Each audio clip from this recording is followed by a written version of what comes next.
एक समय की बात है। किसी एक गांव में प्रकाश नाम का एक व्यक्ति रहते थे। एक दिन प्रकाश जी की बड़ी जोर से भूख लग रही थी। अंदर पोता पोती सभी खाना खा रहे थे। बहुत को कई बार आवाज लगाने के बाद भी वह खाना लेकर नहीं आई। 1 घंटा होने का आया। सुबह से 4 बिस्कुट और चाय पिए बैठे हैं।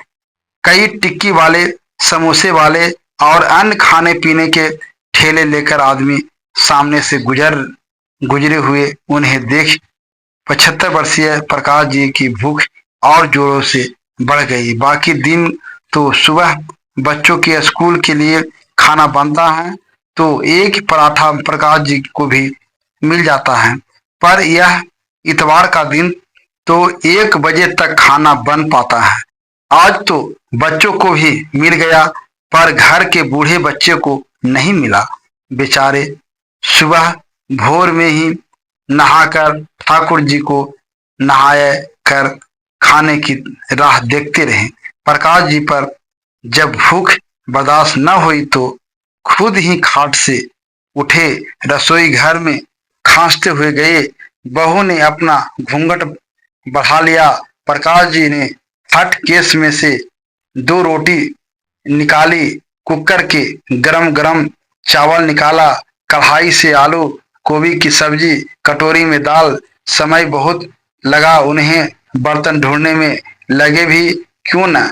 जब से पत्नी श्री परलोक सिधारी हैं, उनका रसोई घर में आना ही बंद हो गया। पूरा दिन बाहर बैठकर में रहते, दिन में चरपाई डाल बाहर चबूतरे पर बैठे जाते, फिर शाम को अंदर आ जाते। बेटा सुबह का दफ्तर गया, रात में ही आता। उसका भी थका हुआ चेहरा देखने को खाट पर लेटते भी नहीं देखते थे कि बिटवा को देख लूं।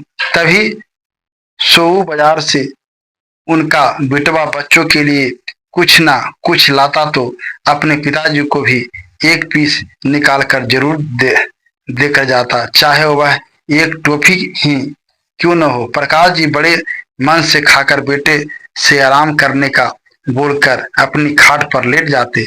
पिता को बिना दांतों के टोपी चबा हुआ देख बेटे को वह एक बच्चे के समान लगते। सही सही भी तो है, बच्चा बूढ़ा एक समान होता है। बहू भी खाना पानी खाट पर दे जाती। जब आज भूख उनके बस में न रही तो खुद ही रसोई घर में चले आए हैं। प्रकाश जी कांपते हाथों से अपनी थाली उठा रहे थे कि तभी उनका ध्यान फ्रिज की तरफ गया।